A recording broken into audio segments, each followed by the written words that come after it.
Bismillahirrahmanirrahim. Rukun sholat yang pertama kemarin adalah niat, kemudian bareng dengan takbiratul ihram, kemudian suratul Fatihah, sunnah-sunnahnya nanti sudah disebutkan, iftitah dan lain-lain. Kemudian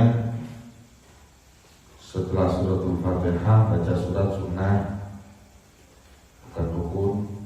Nah sekarang rukun yang selanjutnya adalah qiyam, berdiri buat yang mampu. Kalau nggak mampu, nanti dikasih solusi yang lain, bagaimana caranya.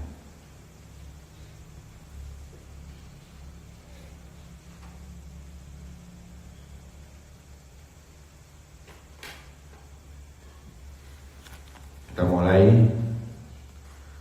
Wal qiyamu ruknun fil mafruḍah. Dengerin. Orang sholat wajib berdiri. Sholat sunnah gak wajib berdiri. Sholat sunnah apapun bisa dilakukan dengan keadaan duduk, kecuali akan tetapi pahalanya separuh. Kenapa? Ada hadis yang mengatakan ajruki ala qadri nasobiki. Rasulullah berkata kepada Sayyidatuna Aisyah, pahalamu itu tergantung ayahmu.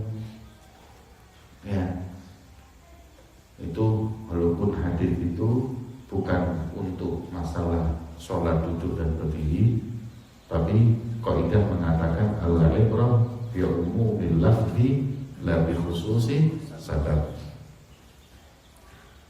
Jadi sholat sunnah apapun itu bisa dalam keadaan duduk. Ya. Kalau umpama ente taraweh nanti imamnya baca yasin, waduh, terus ente duduk, tetap sah sholatnya. Tapi kalau sholat wajib tidak sah duduk kecuali bagi yang tidak mampu berdiri. Itu pun nanti akan diajarkan duduk bagaimana yang paling afdal. Wa syartuhu syartul qiyam, syaratnya orang berdiri yang sah di dalam sholat adalah an yansib faqara dhahrihi. Ininya faqara dhahrihi itu tulang belakangnya ini yang sip itu lurus. Jadi kalau sholat itu yang lurus. Ya. Agak merunduk gini lihat bawah, ya nggak masalah, itu masih lurus. Yang nggak boleh itu gini, bungkuk atau yamil, miring. Orang itu sembahyang mau disko. Ya. Jadi sholat ya lurus. Ya. Fa'in mala bihaitsu kharaja 'anil qiyam. Kalau dia miring sampai tidak bisa dikatakan berdiri karena dia itu miring, ya. Atau inhana, dia membungkuk, wasara ila ruku'i aqrab, hingga ini qiyam, ini berdiri, ini ruku', terus dia membungkuk. Lah bungkuk ini lebih dekat ke ruku' apa lebih dekat ke qiyam, berdiri? Bungkuknya itu kalau dikit lebih dekat ke berdiri sah, tapi kalau lebih dekat ke ruku batal. Do you understand? Kemudian wasara ila ruku'i aqrab lam yajuz. Kemudian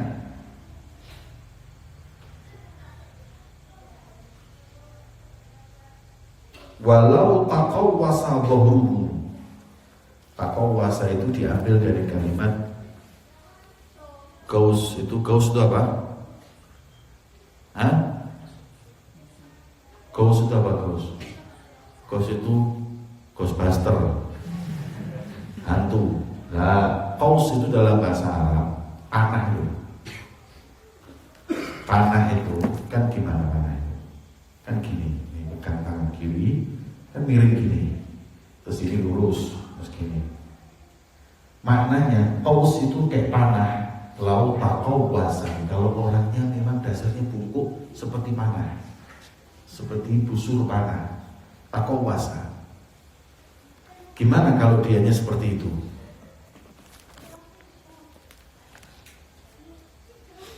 Ya. Walau taqawwasa dhahruhu. Li, lamnya lam apa? Lam sababiyah. Li kibarin, li sababi kibarin. Lamnya namanya sababiyah.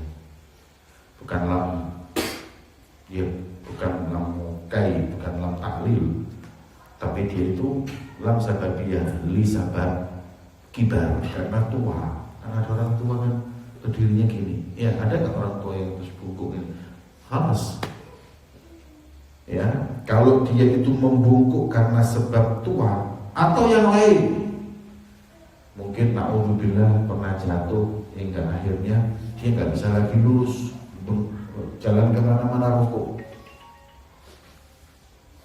Yang punya sama balak buah itu. Matiin. Kemudian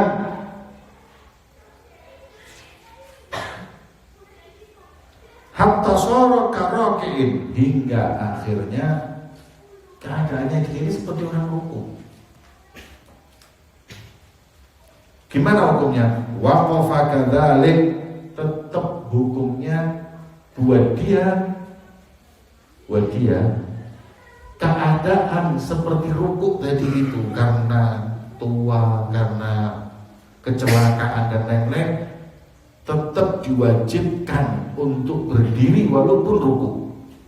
Dan terus rukuknya nanti gimana? Zada inhinaan di rukuin gadar, ditambah lagi sedikit dibungkukkan untuk rukuknya kalau bisa. Kalau nggak bisa ya sudah takbir itu aja. Umpama dia sudah rukuk, memang dasarnya sih gini, tidak bisa terus pas sholat Allahu Akbar waladhdallin amin qul Allahu Akbar subhana rabbiyal azim wa bihamdi sami Allahu liman hamidah rabbana walakal hamd mil as-samawati wa mil al-ardi wa mil ma syi'ta min syai'in ba'd. Iskini terus ya sampai nanti sujud. Paham? Kemudian wa yukroh. Nah, ini tanbihan, hal-hal yang perlu untuk diketahui bagi orang yang qiyam sholat. Ketika kita berdiri, ada hal-hal yang kalau dilakukan makruh. Apa itu? Yukrohu an yaquma ala rijlin wahidatin. Rijlin wahidatin wala wahidin, boleh dua-duanya, tapi afdalnya wahidatin karena kiat rijil itu muannats. Muannats apa? Majazi. Ya. Pokoknya semua yang ada apa? Ada gandengannya, tangan, syamsul qamar, semuanya. Kemudian tapi wahidin juga boleh. Rijlin wahidatin, ya. Kalau sholat kakinya diangkat satu. Sholat kakinya diangkat. Karate kid. Ya. Gimana hukumnya? Makruh. Ya. Atau diangkat ke belakang. Sekalian nawaitu sholat wal yoga lillahi ta'ala. Gimana hukumnya ngangkat kaki satu dalam sholat? Hukumnya makruh. Tapi bukan terus batal, enggak, makruh. Ya. Kemudian wa an yulsiqa qadamaihi. Kaki ini kanan kiri kaki, ya. Makruh apabila dihempitkan. Kalau bahasa Jawa dipepet, no. Orang Malaysia bilang apa? Mana ini? Apa? Diapain? Kaki tidak boleh didempetkan. Dirapatkan. Ya sama aja. Dirapatkan, didempetkan. Itu hukumnya makruh. Terus kemudian dibuka sedikit. Ya. Juga tidak boleh terlalu lebar sampai 1 dhira', mekangkang. Mekangkang itu juga nggak boleh.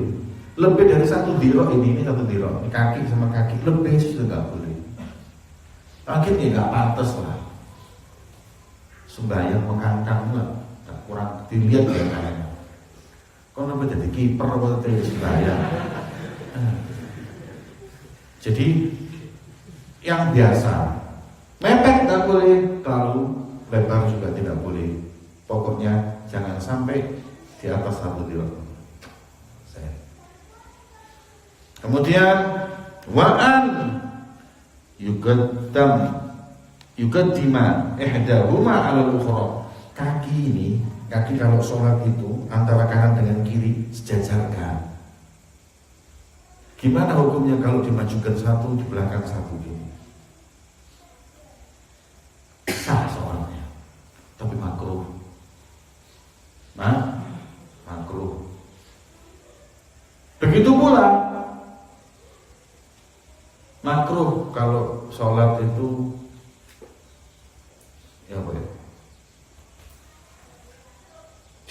diangkat sedikit satu, yang satu di kayak leye-leye gitu. Santai gitu, terus akhirnya yang satu di sini kan agak naik miring. Itu juga makruh. Nah. Selesai. Wa tatwilul qiyam afdal min tatwilus sujud wa ruku'. Paham ini. Dan memperpanjang berdiri di dalam sholat lebih afdal daripada memperpanjang ruku' dan sujud. Jadi ada orang yang sholatnya qiyamnya sebentar, kalau sujud lama. Tunggu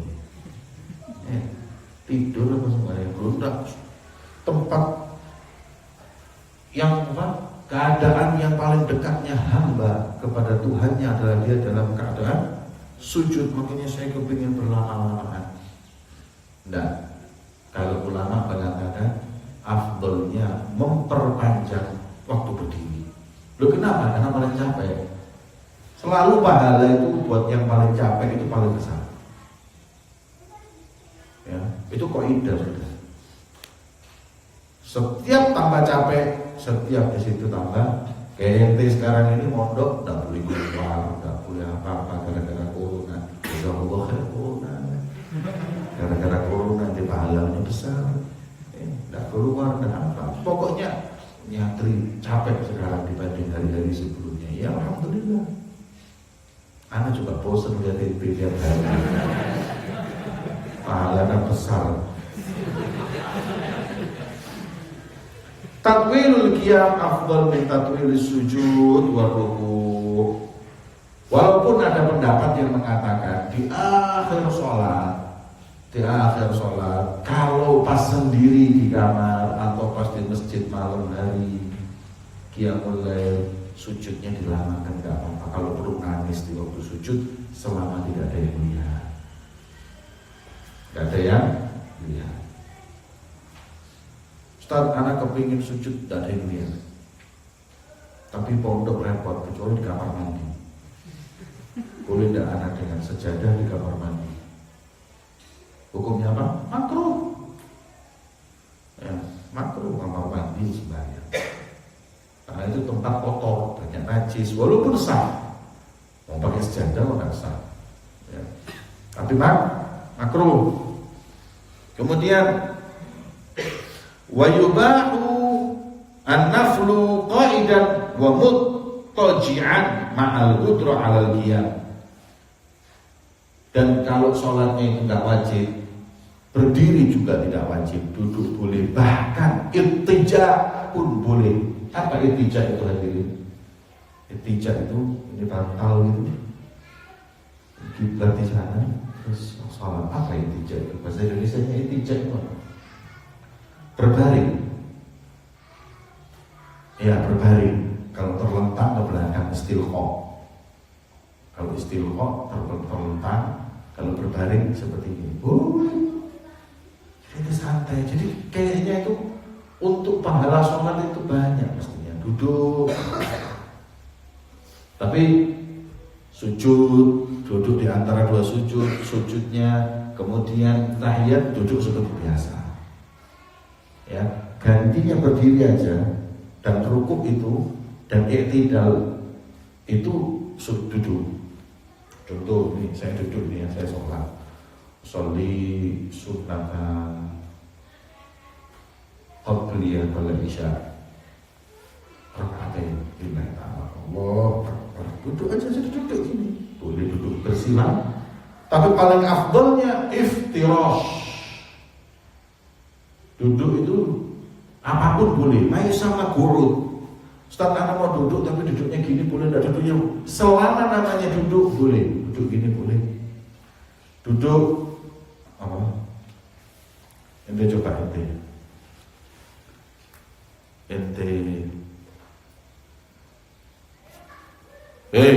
Ente tak samplek ini madep sana.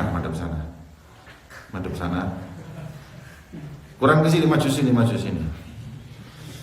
Oh, sini loh. Nah, duduk seperti ini boleh. Maju. Madep sana. Nah, kanan dikit. Kiri kanan, tukang parkir lagi. Sini loh. Nah. Maju dikit. Maju sana, maju itu maju. Nah. Ya ini silang. Ini boleh, sholat gini boleh. Sekarang iqa. Coba iqa itu gimana? Tetap madhab situ, jangan berubah. Bukan, itu ada dua, iqa yang makruh, ada yang sunnah. Yang sunnah gimana? Coba seperti iftirash. Itu bukan iftirash. Nah, bukan yang itu juga. Itu di yang kiri. Bukan yang mas. Nah. Lihat sana, saya lihat apa ente. Nah, ini boleh duduk seperti ini. Ini namanya iqa. Iqa ini juga sunnah. Boleh duduk sholat kayak gitu. Coba ente sholat, Allahu Akbar. Coba Allahu Akbar. Nah, iqa gini boleh. Bersila tadi boleh. Sekarang iftirash. Nah, ini iftirash agak ketok. Ya gitu. Ini iftirash, ini paling afdolnya duduk untuk sholat. Ya, ini iftirash. Ini biasanya untuk tasyahudil awal. Ya, tasyahudil awal. Kalau tasyahudil akhir namanya tawarruk. Tawarruk itu gimana? Nah, ini buat tasyahud akhir. Ini juga boleh sholat seperti ini duduknya. Jadi semua duduk apa lagi? Nah, yang makruh adalah iqa yang makruh. Seperti apa yang makruh? Seperti jalsatul kilab. Dikatakan makruh karena duduknya persis anjing. Naudzubillah. Enggak pantas manusia niru anjing. Gimana duduk iqa? Madep gini kan? Oh, enggak celana enggak?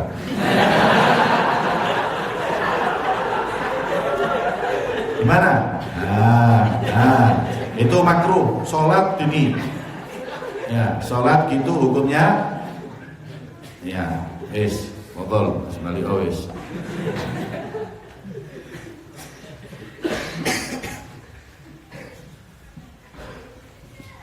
Nah, selesai. Jadi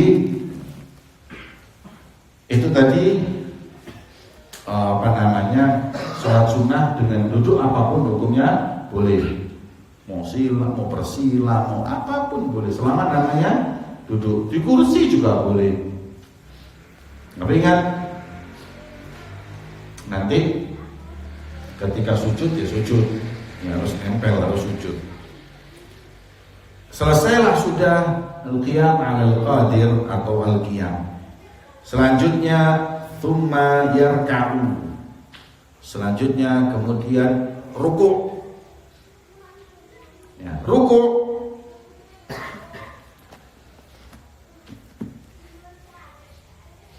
Aqalluhu an yanhaniya, minimal yang namanya ruku' itu adalah membungkuk, yang lau arada, apabila dia ingin meletakkan kedua telapak tangannya di dengkul, bahasa lutut. Nah, di lututnya itu akan nyampe.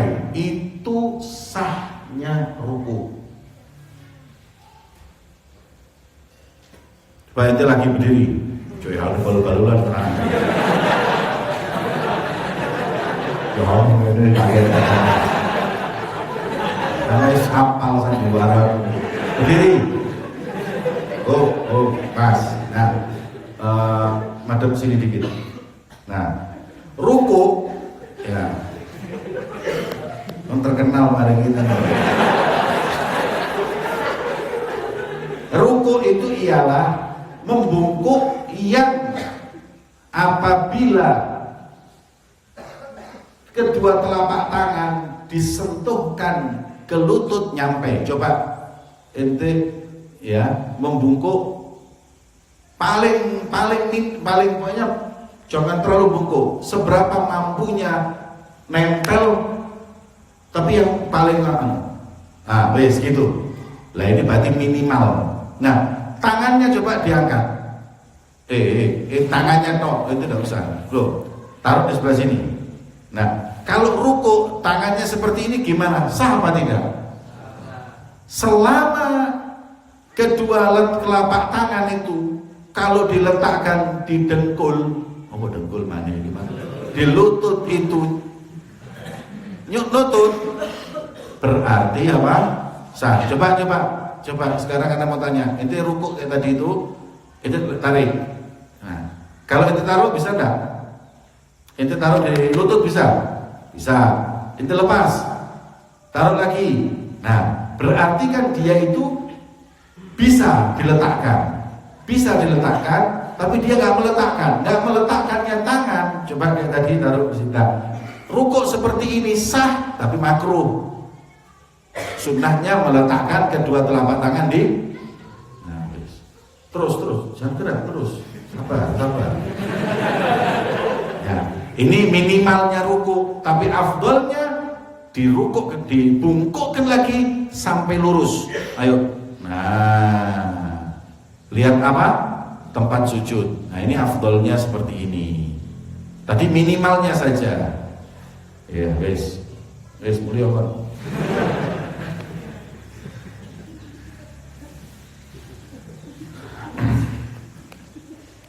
Kemudian watajibu at-tumaninah, dan wajib ketika orang itu rukuk untuk tumaninah. Tumaninah itu apa? Sukun ba'da harakatin haitsu tastaqir.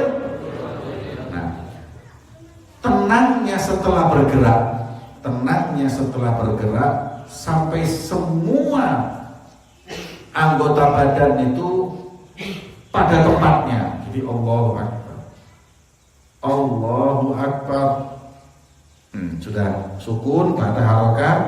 Nah, minimalnya qadri subhanallah. Minimal qadri kalimat subhanallah itu hanya kalau bahasa musik ketukan.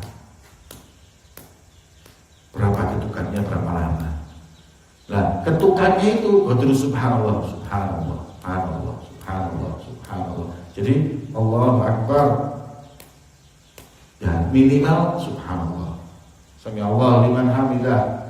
Subhanallah. Itu minimal. Makanya kalau ada orang sembahyang Allahu Akbar, terus begitu pas rukuk Allahu Akbar, sami Allah liman hamidah, tidak ada tumaninanya, tidak sah. Wa aqalluha sukunu ba'da harakatin wa an la yaksid bi huwihi ghairu ruku'. Ya, tadi itu tumanina itu. Ya, wa aqalluha sukun ba'da harakah bi qadri tumanina. Bi qadri subhanallah, maaf.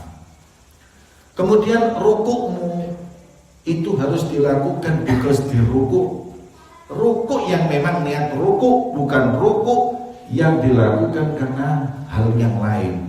Tengah-tengah sholat tahu-tahu mau dihantam orang, mau dipukul, akhirnya dia menghindar sekalian subhanallah ini mau diaperkat sama Allah ya. Saya mau dipukul lagi, Allahu Akbar, sujud. Gimana hukumnya? Nggak sah, karena dia rukuk, dia i'tidal bukan bermaksud rukuk, bermaksud i'tidal, tapi dia lakukan karena hal yang lain. Kemudian wa akmalur ruku'. Nah, sekarang sempurnanya ruku' setelah waladhdallin amin qul huwallahu ahad Allahu samad lam yalid wa lam yulad wa lam yakul an yukabbir rafi'an yadayhi Allahu akbar. Kapan takbir mulainya? Fayabtadi rafa' ma'a takbir. Pertama kali Allah, bukan Allahu akbar. Nah, Allahu akbar. Fa'idha hadha kafai mankibahi inhana. Ketika wallahu ahad, Allahu samad, lam yalid wa lam yulad wa lam yakul lahu kufuwan ahad. Rukuk kan? Allah. Setelah ini sampai di sini, Allah baru rukuk. Jangan Allah sambil rukuk, enggak. Allah baru. Ibtida takbir, ibtida rafa'. Memulainya takbir Allah dengan memulai mengangkat tangan. Allah. Begitu sampai mankibai, begitu sampai kedua tangan, baru apa? Baru dia inhina, baru menunduk untuk rukuk. Nah, dengar. Wa yamudda takbirat al-intiqalat. Semua takbiratul intiqalat itu disunnahkannya nanti yamud. Apa yamud itu? Memperpanjang. Allah, ini kan apa namanya? Kalau takbiratul ihram yang pertama berhenti sampai sini. Allahu akbar. Alhamdulillahirabbil alamin. Sudah selesai. Waladhdallin amin. Allahu akbar. Sami Allahu liman hamidah. Allahu akbar. Sujud. Tuh, sunnahnya itu memang yamud, memanjangkan takbiratul intiqalat, takbir pindah antara rukun dengan rukun, itu sunnahnya dipanjangkan. Dimana? Kaila yakhlu fi shalah an dzikrillah. Ya. Kata ulama, supaya nggak kosong di setiap sholat kita ini dari zikir. Allah,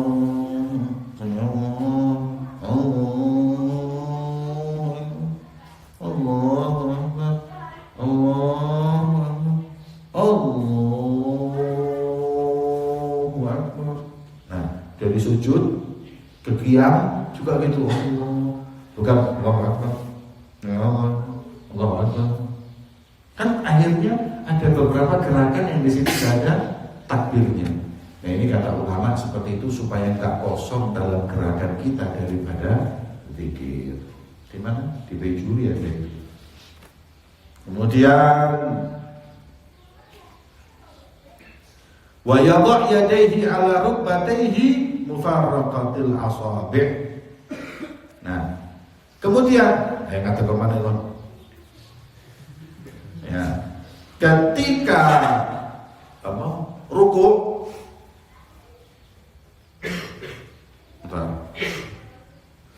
ketika ruku disunahkannya mufarraqatil asabi, dan tangannya maju, terus, ya. Tangannya jangan jangan dirapetin. Kalau rapetin gimana? Nah ini jangan seperti ini, jangan miring, lurus. Nah madhep kiblat, gitu. Kemudian tangannya agak disela-selahkan. Wah agak betul, seperti jangan besar, jangan banyak-banyak. Nah seperti itu. Mufarraqatil asabi itu sunnah. Jangan dirapetin. Rapetin gimana? Nah itu enggak. Kemudian yang kedua, ini sunnah-sunnahnya ini. Wa yamud dhahrahu wa unuqahu wa yansib saqaihi. Yamud dhahrahu wa unuqahu artinya nanti madhep sana. Agak menunduk, kurang menunduk. Nah, betul-betul sampai seakan-akan kalau diletakkan sesuatu itu enggak jatuh. Kemudian disunnahkan lagi yansib saqaihi. Nah, itu betul. Sak itu apa? Betisnya itu sama pahanya lurus. Kalau apabila ditekuk makruh, ya apa tekuk? Nah itu makruh. Itu makruh. Yang benar yang lurus, gimana lurus? Nah. Kemudian yujafi mirfaqai, dibuka mirfaqai. Ini jangan gini. Nah. Kalau perempuan tabum, apa tabum? Laki tadi lah, perempuan ditutup. Tutupnya, kurang lembu didik kan ini. Kalau perempuan gini, kalau laki, kalau bedanya ini. Laki dibuka, perempuan tutup. Nah, ditutup kalau perempuan, laki dibuka. Ya khair. Nah, selesai.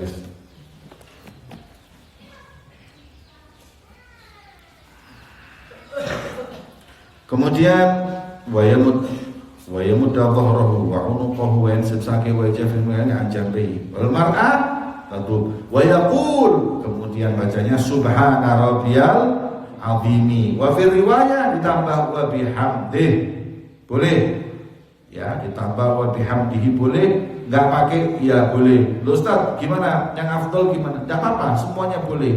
Wah, enggak baca aja boleh kok. Ruku itu enggak baca, cuma ruku aja, diam sebentar, kemudian i'tidal, sah. Ya. Kemudian hadis-hadisnya macam-macam. Ada tambahan pakai wa bihamdi.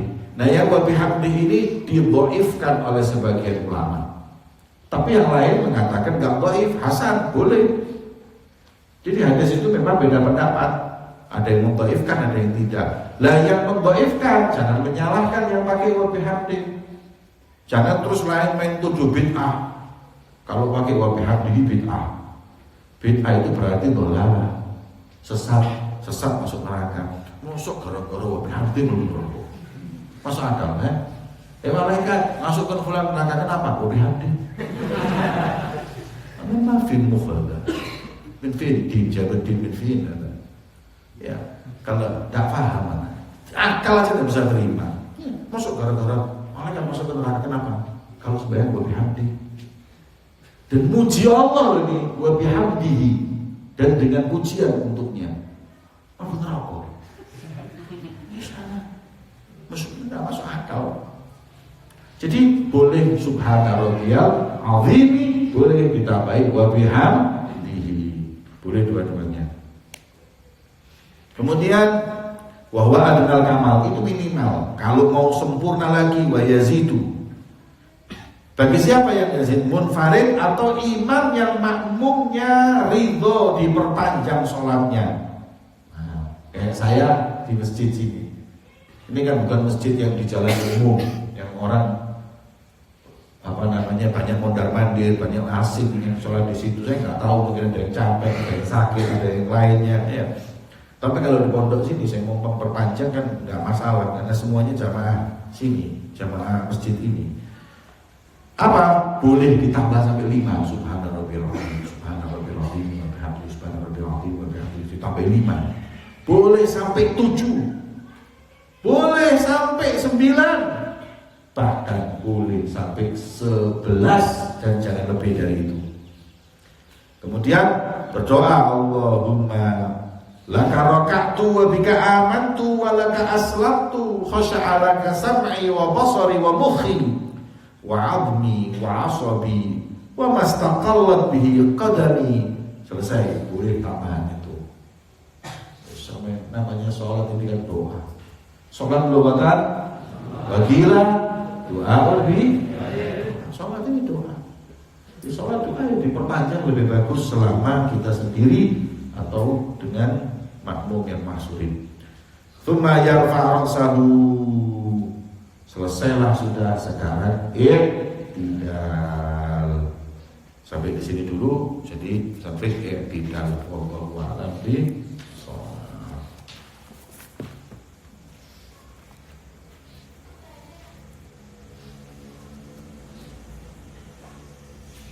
Rob, ini dulu baca.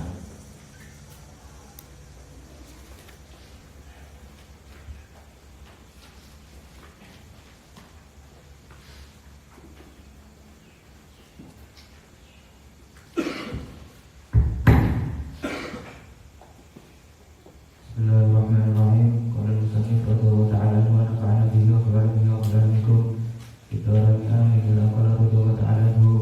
ثم إن من أهم المهمات على سالك هذه الطريق بعد أخذ ما لا بد له من العلم له التحري البالغ والحرص التام على تناول الحلال، ثم على الاقتصاد منه على قدر الضرورة والحاجة من المطعم والملبس ونحو ذلك من الحاجات المعاشية، وألا يتساهل في ذلك ولا يأخذ فيه بالرخصة وما يجوز مما هو شأن العامة، بل يجتهد في طلب الحلال المطلق الصافي عن جميع الشوائب، فإن سوف لهم ذلك وتيسر وهم بين ظهرين الناس، وإلا خرجوا في طلبه إلى حيث يوجد، ويتيسر من المواضع التي يوجد ذلك فيها من الجبال والبرد التي يكثر فيها وجود الأشياء المباحة المقتاتة ولو من الحشيش، وقد أخذ بذلك واعتمده كثير من رجال الله الذين لهم عناية بصفاء قلوبهم وصلاحها واستعدادها لمعرفة الله والمكاشفة بأسراره وغيوبه في ملكه وملكوته رضي الله عنهم أجمعين. فبلغنا عن بعضهم أنه كان يقتل الحشيش حتى أخضر جسده، وكان بعضهم إذا لم يجد الحلال المطلق يستهو من الرمل الأيام الكثيرة. نقل ذلك عن سفيان الثوري وغيره رحمه الله تعالى. وأما ما يقوله العلماء رحمة الله عليهم إن الحلال هو الذي لا يعلم الإنسان سببا ظاهرا في تحريمه، وإن من أكثر ماله حلال تجوز معاملته، فذلك صحيح وهو الذي يسع عامة المسلمين ويتيسر له، وما جعل الله عليهم في الدين من حرج، ولكن الجائز والمباح وموضوع الرخصة والسعة غير الورع والاحتياط والأخذ بعزائم الدين، ولكل مقام رجال ولكل محل مقال. Bismillahirrahmanirrahim.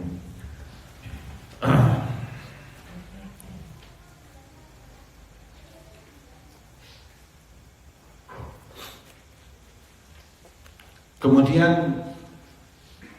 langkah awal buat orang yang ingin menjadi sufi setelah yang pertama adalah thalabul ilmi, menuntut ilmu.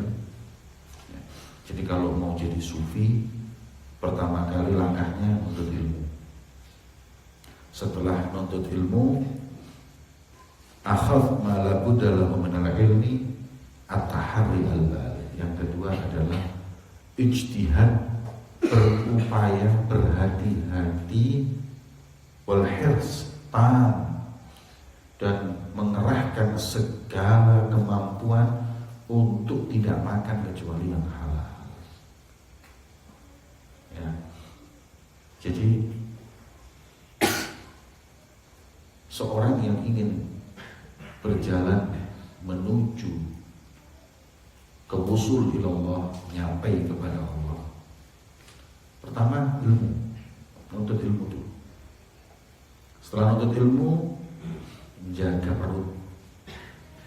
Tidak boleh ada yang masuk ke perutnya kecuali yang benar-benar halal. Bukan cuma sekedar menjaga perut dari yang haram, bahkan al-iktisad ala qadri darurah wal hajah. Tidak berlebihan pula, ya. Tidak berlebihan untuk iktisad dalam makan dan pakaian. Sederhana. Ya, dan seperti itu dari semua hajat kebutuhannya. Wa la yatasahalu bidzalik, jangan mudah-mudah memasukkan makanan ke perut. Wa la ya'khudhu fihi bil rukhsah wa ma yajuzu mimma huwa sya'bul amal. Jangan sembrono seperti orang-orang awam yang mereka itu kadang-kadang untuk urusan makan ini atau muamalah sudah nggak lihat lagi halal haram. Jadi kalau orang mau jadi sufi harus betul-betul punya sifat warok. Bal yastahidu fi talabil halal mutlaq safi an jami'i syawahid. Jadi betul-betul dia berupaya tidak ada satu tetes pun, tidak ada satu nasi pun yang masuk ke perutnya kecuali halal. Ya, karena kalau kita untuk betul-betul bisa menjaga perut kita dari yang haram, ibadah itu lebih ringan. Ibadah ringan, khusyuk gampang. Yang buat kita ini gak bisa khusyuk sholat, yang buat kita ini gak bisa merasakan nikmatnya ibadah, yang membuat kita ini kadang-kadang pingin maksiat, aklul haram. Makanya di dalam kitab yang lain, dalam kitab Risalah Mudzakarah, Imam Haddad mengatakan bahwa yang mencegah orang berbuat taat itu ada 4 perkara. Ilmunya jangan dangkal, kemudian makan yang syubhat atau yang haram, tulul amal. Ya. Ini semuanya penyebab orang maksiat kepada Allah. Ya, makanya ditekankan di sini, fa in safalahum dzalik tayassar wa hum baina dhahranin nas. Kalau betul-betul dia bisa menjaga itu semua, akan mudah sampainya dia kepada Allah. Wa illa kharaju fi talabihi ila haitsu yujad wa yatayassar min al-mawadhi' allati yujad dzalika fiha min al-jibal wal barari allati yaktur fi jilha. Kalau bisa didapatkan itu di antara manusia, lakukan. Kalau enggak, keluar dari manusia, cari aja tempat sendiri, nanam di tanah sendiri, harus nanam nasi sendiri, tinggal di hutan atau tinggal di desa, itu lebih aman untukmu kalau mau nyampe kepada Allah. Ya. Makanya sufi-sufi itu kan kebanyakan tinggalnya di gunung, di desa. Jarang ada sufi di kota. Kalau sufi di kota tuh hebat itu. Gimana dia bisa ihtiros makannya, pandangannya, semuanya. Yang kebanyakan jadi itu yang senangnya uzlah, yang berbunyi dari orang ini yang mudah. Tapi kalau yang di kota bisa jadi sufi itu ya istimewa itu. Dia kuat imannya. Kemudian wujudul asyal mubahal muqtata walau min hashish. Sebagian di antara mereka sampai makan rumput, hadirin. Saking tidak maunya makan yang haram. Hingga disebutkan di sini Babalaghan ana ba'dihim annahu kana yaqtadal hashish haitsu hatta akhbar jasadu. Ada sebagian sufi itu saking takutnya makan haram sampai makannya rumput hingga badannya hijau. Dorong. Karena sahabat dulu juga ada waktu di Hisor 3 tahun itu makannya juga rumput, daun dimakan. Sampai katanya di dalam kitab sirah disebutkan sampai BAB-nya itu kayak keluarnya kayak kambing. Ya. Seperti itu. Kemudian wakana ba'dhum dalam yajidul halal mutlaq istafun. Di antara mereka sampai ada yang dipakein batu untuk ditutup. Jadi lapar nggak apa-apa, asal jangan sampai makan yang haram. Wa amma ma yaquluhu ulama. Nah, padahal kalau ilmu zahir, innal halal huwa alladhi la yu'lam aw la ya'lamul insan sababan zahiran li tahrimihi. Selama kita nggak tahu bahwa dia itu mencarinya dengan cara yang haram, selama kita nggak tahu itu halal, ya, kan itu hukum syariat. Tapi orang-orang ini terlalu hati-hati, nggak sembarang orang dia mau makan. Karena Habib Atos, namanya Abu Bakar Atos Al-Habsyi. Habib Abu Bakar Atos itu kalau masuk rumahnya orang tanya dulu yang di dalam ini ada yang kerja di bank kan? Kerja di bank enggak? Kalau kerja di bank berarti gajinya dari uang riba. Terus nanti kalau saya dikasih minum, dikasih makan di situ dari uang riba, haram, enggak mau. Jadi setiap masuk rumahnya orang tanya dulu itu ada yang kerja di bank kan? Ada yang riba enggak? Sampai seperti itunya.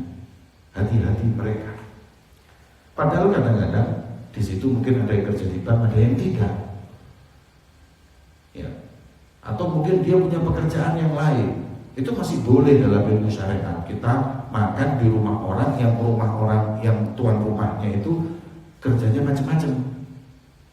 Umpama tuan rumahnya itu punya pabrik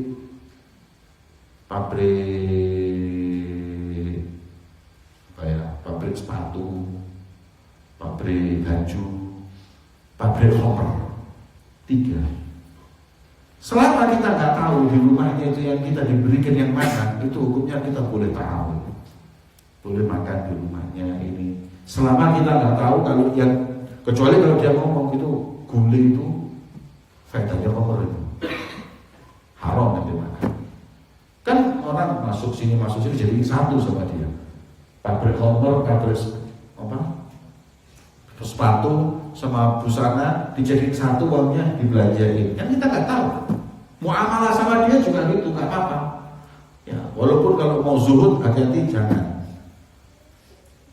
Ini syariat seperti itu. Tapi kalau orang-orang ini enggak tahu dia ada pekerjaan yang haram atau makruh atau syubhat, ya bukan yang makruh yang syubhat, dia nggak berani. Wa inna man akthar malihi halal tajuzu muamalatuh dari sahih. Orang yang kebanyakan uangnya itu dari yang halal itu ya boleh kita makan. Wa waladhiya sa'amatul muslimin, itulah yang dilakukan kebanyakan manusia. Ma ja'alallahu alaihi fid din min harajin walakin al-jaiz wal mubah wa mawadi ar-rukhsa wa sa'a ghairu wara' wal ihtiyat wa akhd bi azaimidin likulli maqamin rijal wa likulli halin maqal. Kecuali untuk sebagian kelompok, bagian orang tadi itu yang mereka lebih hati-hati. Jadi kalau mau jadi sufi itu ya harus betul-betul jaga makanan. Apalagi di thalabul ilm ini jangan pakai sendal orang yang bukan hakmu, gosok. Itu sayang kamunya, ilmumu, futuhnya terlambat, pakai bajunya orang, pakai kopiahnya orang, pakai sendalnya temennya, nggak pakai izin. Uli marito, dalilnya itu uli marito. Apa uli marito? Jadi diketahui rito yang punya itu kalau dipakai nggak bakal marah, dia tahu. Ya gara-gara uli marito ini akhirnya tidak hafal-hafal lagi. Ya gara-gara uli marito ini akhirnya nggak manfaat ilmunya. Gak usah anggap uli masuk tubuh. Gak ada yang ridho. Hati-hati, gak pakai sendal kalau jalan. Hati-hati sekecil apapun agar ilmu itu manfaat. Wallahu a'lam bishawab. Sirrul Fatihah.